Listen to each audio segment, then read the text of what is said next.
Hoy en La Puerta Abierta nos acompaña el ministro Héctor Arce, ministro de Justicia y Transparencia Institucional. Ministro, muchísimas gracias por recibirnos, por regalarnos su tiempo para hablar de un tema tan importante.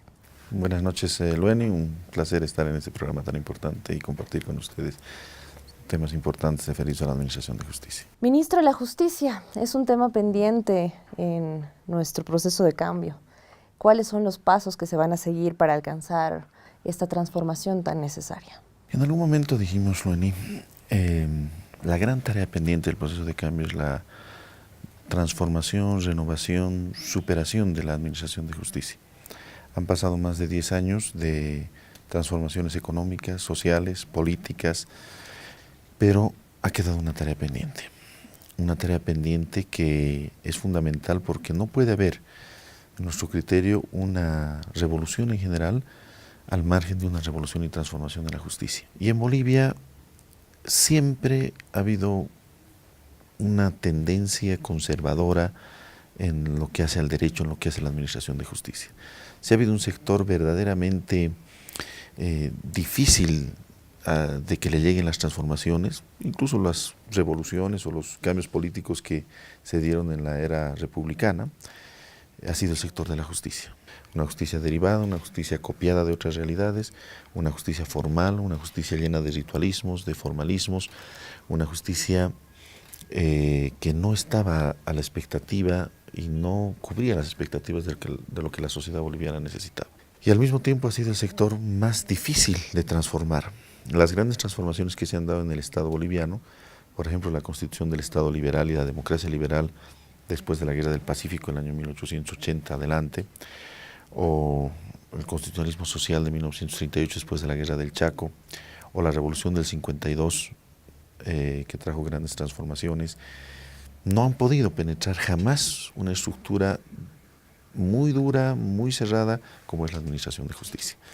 Y nuestro proceso, este proceso de cambios y transformaciones tan grandes que vive el país, más allá de todo lo que hemos mencionado que ha hecho, más allá de haber conquistado incluso una imagen internacional envidiable como es la que ahora tiene Bolivia, tiene esa gran tarea pendiente. Tiene la tarea pendiente de lograr una verdadera revolución, transformación en la justicia y por supuesto en eso estamos empeñados.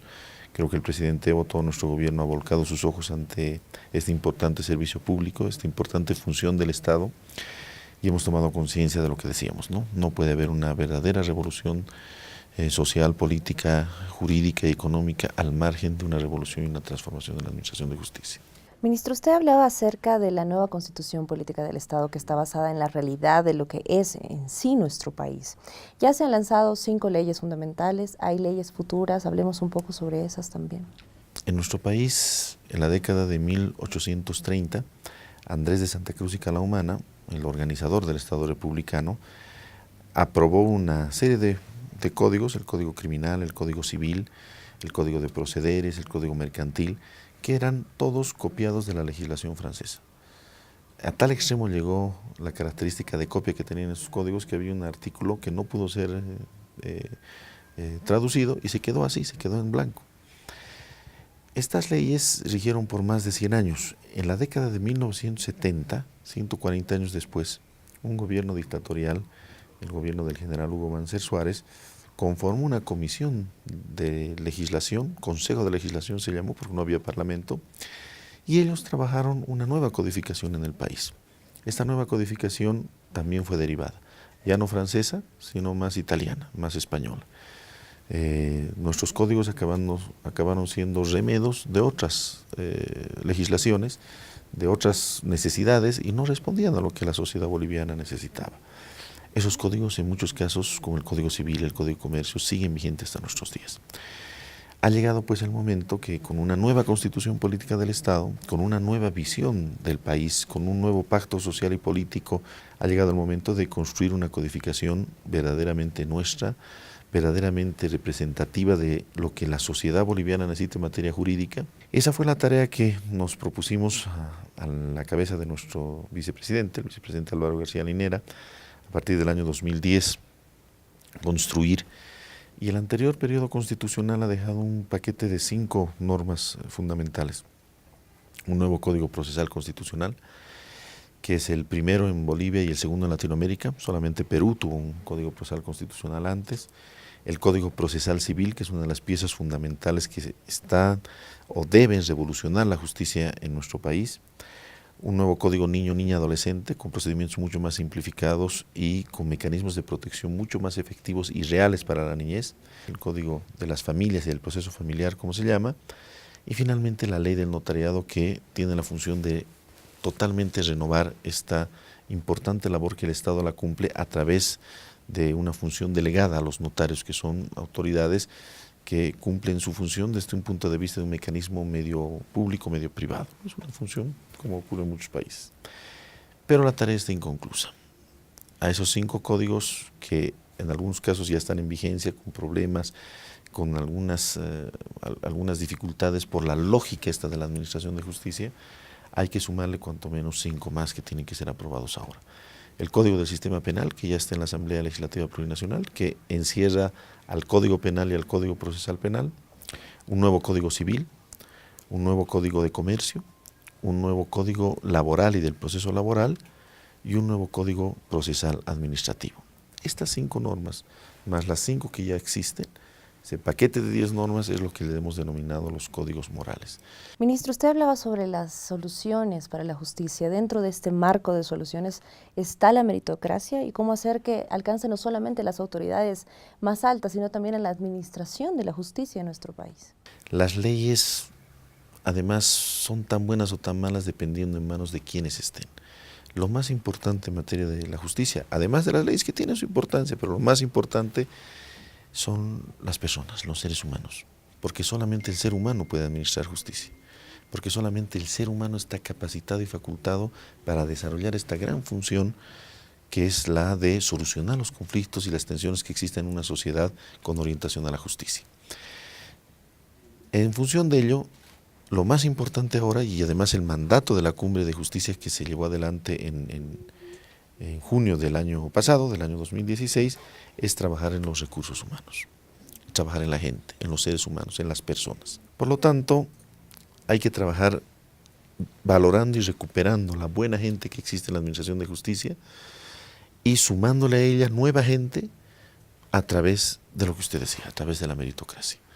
Y de los 60.000 abogados que somos en Bolivia, los mejores 1.000 deberían ser jueces, los otros mejores 1.000 deberían ser quizá fiscales, los siguientes 1.000 deberían ser los notarios, es decir, quienes administran justicia, quienes ejercen la profesión del derecho en la función jurisdiccional o fiscal o notarial o de la magistratura deberían ser los mejores, la crema de lo que seamos los abogados.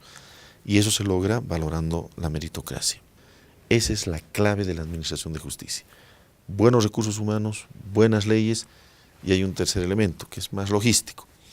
Necesitamos modernizar, necesitamos recursos, necesitamos infraestructura.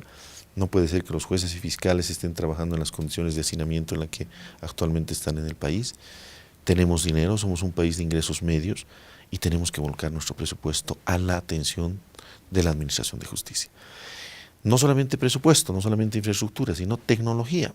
Y con esos 3 elementos se puede pensar en iniciar una reforma de la justicia. Ministro, el año 2017 en esta gestión se decide fusionar 2 ministerios muy importantes. Pasa a ser no solamente Ministerio de Justicia, sino Ministerio de Justicia y Transparencia Institucional. Y usted bien decía en alguna entrevista, sin justicia no hay transparencia, sin transparencia no hay justicia. ¿Cuál va a ser el giro que va a dar entonces esta cartera de Estado? ¿Cuál va a ser el trabajo que va a desarrollar de ahora en más? La lucha contra la corrupción debe ser una lucha integral, ¿no?, en la que participen los órganos de la Administración de Justicia, fundamentalmente el Ministerio Público, pero todas las instituciones del Estado deben participar, no solamente en la función represiva, sino también en la función preventiva. Debemos trabajar políticas para que la gente no caiga en la corrupción más que perseguir y sancionar la corrupción. Entiendo que esa es la visión, entiendo de que esa ha sido la razón de unir 2 funciones que tienen gran importancia en esta coyuntura y que tienen que ver con el derecho, y por eso van a ser cumplidas o están siendo cumplidas ya por el Ministerio de Justicia y Transparencia Institucional. Para finalizar, ministro, en octubre próximo se van a elegir autoridades judiciales. Si bien no depende directamente de ustedes, ¿cómo el ministerio va a acompañar esta elección? Nosotros no participamos, pero sí podemos invocar y sí podemos transmitir a los asambleístas esta razón importantísima, fácil de entender. La Constitución boliviana ha hecho una gran apuesta. Ha decidido la elección de autoridades judiciales por voto popular, algo que no se ha hecho nunca, que no ocurre en ninguna parte del mundo en la actualidad.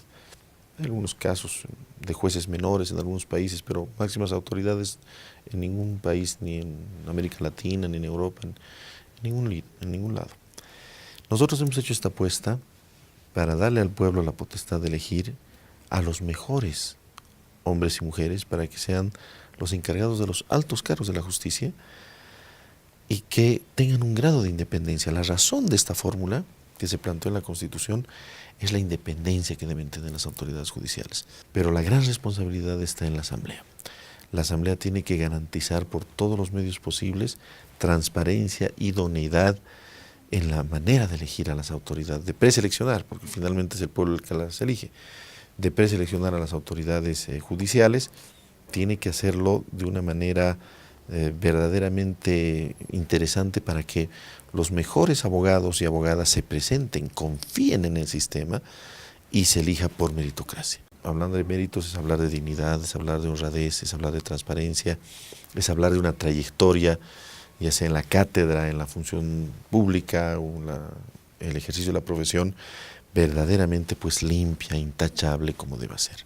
Y ojalá que estemos a la altura del tremendo reto que tenemos de formar autoridades judiciales, los órganos de la Administración de Justicia, Tribunal Constitucional, imagínense, ser intérprete de la Constitución por meritocracia, ¿no?